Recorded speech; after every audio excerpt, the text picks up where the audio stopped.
వందే శంభుం ఉమాపతిం సురగురుం వందే జగత్కారణం వందే పన్నగభూషణం మృగధరం వందే పశూనాం పతిం వందే సూర్యశశాంకవన్యనయనం వందే ముకుంద ప్రియం వందే భక్తజనాశ్రయం చ వరదం వందే శివం శంకరం. హరమ పార్వతీపతయే హర హర మహాదేవం. శ్రీ బెజవాడ కనకదుర్గాదేవ్యై నమ. శ్రీ దుర్గామల్లేశ్వరాభ్యాం నమ. తాళపత్ర గ్రంథ రహస్యాలు. ఈ తాళపత్ర గ్రంథ రహస్యాలలో మనము అసలు ఎందుకు భూమి మీద పుట్టాం, పుట్టి మనం ఈ రాశిలోనే ఎందుకు పుట్టాం, ఒక్కొక్కళ్ళు ఒక్కొక్క రాశిలో పుడతారు కదా, 12 రాశులు. అలాగే మన పూర్వజన్మ రహస్యాలు ఏంటి, అసలు పూర్వజన్మలో ఏదైనా సాధించకుండా మిగిలిపోతే అది ఏమైనా ఇప్పుడు సాధించడానికి వచ్చామా, లేకపోతే పూర్వజన్మలో పెళ్ళిళ్ళు అయితే లవ్లు చేసుకుంటారు, అవి ఏమైనా బ్రేకప్లు అయిపోతే మళ్ళీ కంటిన్యూషన్ ఈ జన్మల్లో ఏమైనా ఉంటాయా, ఇలాంటివన్నీ కూడా మనం ఈ యొక్క వీడియోలో మనం తెలుసుకుందాం. ఇప్పుడు అగస్త్య మహర్షి అవతారాలైనటువంటి గురునాథ శర్మ గారు, అలాగే రావులపాలెం దిలీప్ సి శర్మ గారు, వీళ్ళు ఒకళ్ళ ఇంటికి తీసుకెళ్ళానండి. ఆయన పేరు వీరయ్య గారు. అయితే ఆ కుర్రాడు ఏదో గవర్నమెంట్ ఎగ్జామ్స్ కోసం రాసుకుంటూ ఉన్నాడు. వాడి డిప్రెషన్లో ఉన్నాడు ఫుల్గా. వీళ్ళు డిప్రెషన్లో ఉన్నావు నాయన, పర్వాలేదు బతుకు, ఎలాగో అలాగో బతుకు, గవర్నమెంట్ జాబ్ రాకపోతే బతుకు అని చెప్పేసి ఏదో ధైర్యవచనాలు చెప్పారు. ధైర్యవచనాలు చెప్తే వాడు ఓకే, నాకు వస్తుందండి, నాకు జాబ్ వస్తుంది, గ్యారంటీగా వస్తుందని ఇంకా డిప్రెషన్కి వెళ్ళిపోయాడు. ఆ తర్వాత చాలా పరిణామాలు జరిగినాయి అనుకోండి. అయితే ఇవన్నీ ఏమిటి దీనివల్ల అంటే పూర్వజన్మ కనెక్షన్. ఇప్పుడు ఈ వ్యక్తులిద్దరూ కూడా ఆ కుర్రాడు వాళ్ళ ఇంటికి వెళ్ళడం ఏమిటి, వాళ్ళతో మాట్లాడటం ఏమిటి, ఇవి కూడా పూర్వజన్మ కనెక్షన్స్. అంటే కొంతమంది వ్యక్తుల వల్ల ప్రోత్సాహం అనేటటువంటిది లభించాలి. ఇప్పుడు ఈ యొక్క తాళపత్ర గ్రంథ రహస్యాల్లో మనకు క్లియర్గా కొన్ని ఇదివరకు వైదిక కోవేశ్వర్ అని చెప్పి ఉండేది మెడ్రాస్లో. అక్కడ ఈ యొక్క నాడీ జ్యోతిషాలయం మీద చెప్పేవారు. అవన్నీ బోగస్ అయిపోయినాయి అనుకోండి. ఇప్పుడు మీ పేర్లు అడగడము, లేకపోతే మొదటి అక్షరం అడగడం, ఇలాగ అయిపోయింది. అలా కానీ అగస్త్య నాడి, శివనాడి అని ఉండేవన్నమాట. పూర్వజన్మల గురించి చెప్పేవారు. అలాగే మన జాతక చక్రంలో 12వ ఇంటిని బట్టి మనం పూర్వజన్మ అనేటటువంటిది మనం చెప్పచ్చు. అలాగే దీనికి శని, రాహువు, కేతు గ్రహాల వల్ల పూర్వజన్మ అనేటటువంటిది మనం చెప్పచ్చు. అవి ఉండేటటువంటి పొజిషన్స్ని బట్టి మనం చెప్పచ్చు అన్నమాట. ఇప్పుడు రాహువు పంచమంలో ఉండి మరి ఈ యొక్క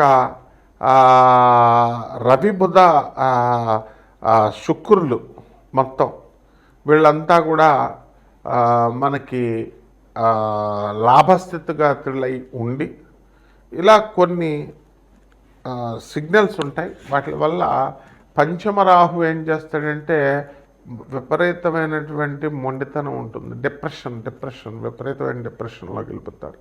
వాళ్ళకి మీరు ఎన్ని కోట్లు ఉన్నా సరే వాళ్ళు పూర్వజన్మ పాపం వల్ల ఏమవుందంటే ఈ జన్మలో మనశ్శాంతి ఉండదు. అందువల్ల వాళ్ళ భర్త దగ్గర ఉన్నా, పుట్టింట్లో ఉన్నా, ఎక్కడున్నా మనసంతా కూడా డిప్రెషన్కి గురవుతూ ఉంటుంది. ఇవన్నీ కూడా పూర్వజన్మ పాపాల కారణంగానే అన్నమాట. అలాగే మేషరాశిలో మనం పుట్టినటువంటి వాళ్ళు మరి పోలీసు, సెక్యూరిటీ, ఆ తర్వాత ఈ డిపార్ట్మెంట్స్లో డిఫెన్స్ వీటిల్లో పనిచేస్తారు. కారణం ఏమిటి, వాళ్ళ గత జన్మ ఏమిటి.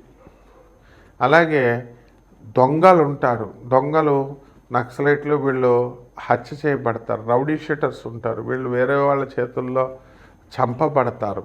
దానికి క్లియర్గా మనకు జాతకం చక్రం చూసినప్పుడు అర్థమైపోతుంది.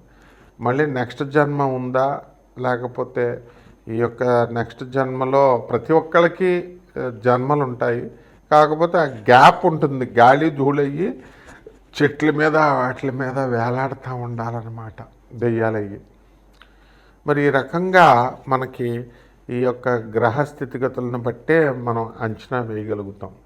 కొంతమంది పెళ్ళి కాదు, వాళ్ళకి ఎవరితో రుణం లేదు కాబట్టి పెళ్ళి కాదు. పెళ్ళి కాకుండానే బ్రహ్మచారులు అయిపోయి చచ్చిపోతారు. చచ్చిపోతే తెల్ల జిల్లేడు చెట్టుకిచ్చి పెళ్లి చేసి ఆ తర్వాత అతని శవాన్ని కాలుస్తారు. ఇవన్నీ ఎందుకు అంటే తెల్ల జిల్లేడు చెట్టు కూడా అది శ్మశానాల్లో పెరుగుతుంది. జిల్లేడు చెట్లు ఇవన్నీ కూడా అవి కేతువుకు సంబంధించినటువంటివి అన్నమాట. కాబట్టి ఈ యొక్క మీడియా రంగంలో ఉన్నటువంటి వాళ్ళు కొంతమంది ఉంటారు పాపం. వాళ్ళకి ఏమన్నా మాకు ఉద్యోగం రావట్లేదండి, ఎక్కడికి వెళ్ళినా సరే అంటారు, పూర్వజన్మ కర్మ. అలాగే ట్రాన్స్ఫర్స్, విదేశాల్లో ఉండేటటువంటి వాళ్ళు విదేశాల్లో ఉండే హ్యాపీగా ఉన్నా సరే వాళ్ళకి మనశ్శాంతి ఉండదు, పూర్వజన్మ కర్మ. ఈ విధంగా మొత్తం ఈ యొక్క పర్పస్ ఏంటంటే మనం పూర్వజన్మల్లో సాధించలేకపోయినటువంటి పనుల్ని ఈ జన్మలో మనం సాధించుకోవడానికి మళ్ళీ భగవంతుడిని కొంత టైం అడుగుతాము, ఆయన ఇస్తారన్నమాట. అందువలన మీరు కొంతమంది చూడండి, తల్లిదండ్రులకి గవర్నమెంట్ ఎంప్లాయీస్ అయి ఉంటారు, పిల్లలేమో వీళ్ళు పెద్దోళ్ళు అయిపోతారు.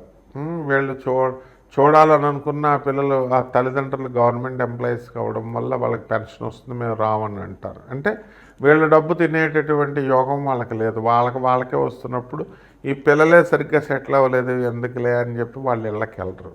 ఇది కూడా పూర్వజన్మ దగ్గర రుణానుబంధం లేకపోతే ఇంకా అక్కడితో కట్ అయిపోతుంది అనమాట. తల్లిదండ్రులను చూసుకోలేదు, అయితే వాళ్ళకి అసంతృప్తి మిగిలిపోతుంది. అరే మా అమ్మ మా నాన్నని మేము చూడలేకపోయామని. దేవుడికి ఇంకో ఛాన్స్ ఇస్తాడు దేవుడిని అడిగితే. ఏంటి, నెక్స్ట్ జన్మలో తల్లిదండ్రులను చూసుకునే విధానంలో ఉంటారు. మరి ఇవన్నీ కూడా ఎందుకు వస్తాయి అంటే పూర్వజన్మ కనెక్షన్స్. ఈరోజు అనేటటువంటిది మనం గడిపాం, ఈరోజు పని అవ్వలేదు అనుకోండి, రేపు చేద్దాంలే అంటాం, రేపు ట్రై చేస్తాం, రేపు అవ్వకపోతే ఎల్లుండి ట్రై చేస్తాం. ఒక సినిమా మ్యూజిక్ డైరెక్టర్గా అవ్వాలనుకునేటటువంటి వాడు 60 సంవత్సరాల నుంచి ట్రై చేస్తూనే ఉంటాడు, ముసలోడైపోతాడు, అయినా సరే సినిమా తీయాలి, ఏమైనా మ్యూజిక్ డైరెక్ట్ చేయాలి అని చెప్పేసి అలా ప్రయత్నిస్తాడు. అలా చాలామంది సినిమా వాళ్ళు అవ్వనియండి, ఒక ఐఏఎస్ ఆఫీసర్ అవ్వాలనుకునేటటువంటి వాడు తెగ ప్రయత్నిస్తూ ఉంటాడు, ఒక 10 సార్లు రాస్తాడు అనుకుందాం, అయినా సరే రాలేదు. 10 సార్లు రిజర్వేషన్లు ఉంటే రాయొచ్చులే, వికలాంగులు అవి ఇవి ఉండి, మరి ఎన్నిసార్లు పోనీ 4-5 సార్లు ట్రై చేస్తారు, చేసి అవ్వకపోతే వాళ్ళు ఏం చేస్తారు, నెక్స్ట్ జన్మలో అవుతారు, ఆ వాసనలతో పుడతారనమాట. అయితే ఏ రాశి వాళ్ళు ఎలా గుర్తించాలి, మనం ఎందుకు పుట్టాము అనేటటువంటిది ఆ ద్వాదశ రాశుల వారికి ఈ 2026 సంవత్సరంలో మనం ఎలా తెలుసుకోగలుగుతాము అనేటటువంటిది నేను విడదీసి మీకు ఈ వీడియోలో ఒక్కొక్క రాశి వారికి చెప్తాం.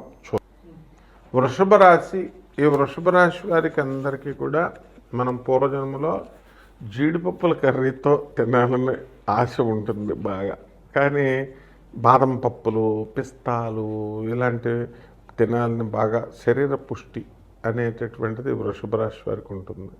మంచి జిహ్వచాపల్యం ఉంటుంది, కానీ ఆ కూరలు ఇవ్వలేదని చెప్పేసి, ఆ కూరలు తినలేదని చెప్పేసి వీళ్ళు చాలా మానసికంగా బాధపడిపోతూ ఉంటారు. అదేవిధంగా ఈ యొక్క రాశి వారికి అందరికీ కూడా గత జన్మలో మనం గత సంవత్సరం కంటే కూడా ఈ సంవత్సరం ఆదాయాలు కొంచెం పెరుగుతాయండి, ఖర్చు కూడా మధ్యస్థంగా ఉంటుంది. అన్నీ కూడా జీడిపప్పులు, బాదం పప్పులు తినడానికే సరిపోతాయి. తర్వాత ఇది తిండి మెయిన్, ఈ చుట్టాలు బంధువులు అందరూ కూడా రావడానికి అవకాశాలు ఉంటాయి. ప్రభుత్వ ఉద్యోగాలు చేస్తున్నటువంటి వాళ్ళందరికీ కూడా ప్రమోషన్స్ రావడానికి అవకాశాలు ఉంటాయి. మీరు కోరుకున్న చోటకి ట్రాన్స్ఫర్స్ అవన్నీ రావాలి. కేతు బాగున్నాడు విదేశాలకి. నవంబర్ 25, 2026 సంవత్సరం తర్వాత జీడిపప్పుల వ్యాపారం, బాదం పప్పు వ్యాపారం, సముద్ర ప్రొడక్ట్స్, సినిమాల్లో సీరియల్స్లో హీరో కింద యాక్ట్ చేయడం, ఇలాంటి వాటి మీద ఎక్కువ దృష్టి పెడతారనమాట. తర్వాత వీళ్ళకి చాదస్తం ఉన్నటువంటి ఫ్రెండ్స్ చాలామంది ఎక్కువ మంది ఉంటారు. వాళ్ళ ఊర్లలో వాళ్ళ ఫ్రెండ్స్కి ఉద్యోగాలు చూడమని వీళ్ళని అడుగుతారు వృషభ రాశి వాళ్ళని. వీళ్ళేమో హైదరాబాద్లో జాబ్ చూస్తారు, ఎవరినో తెలిసిన వాళ్ళని పట్టుకుని.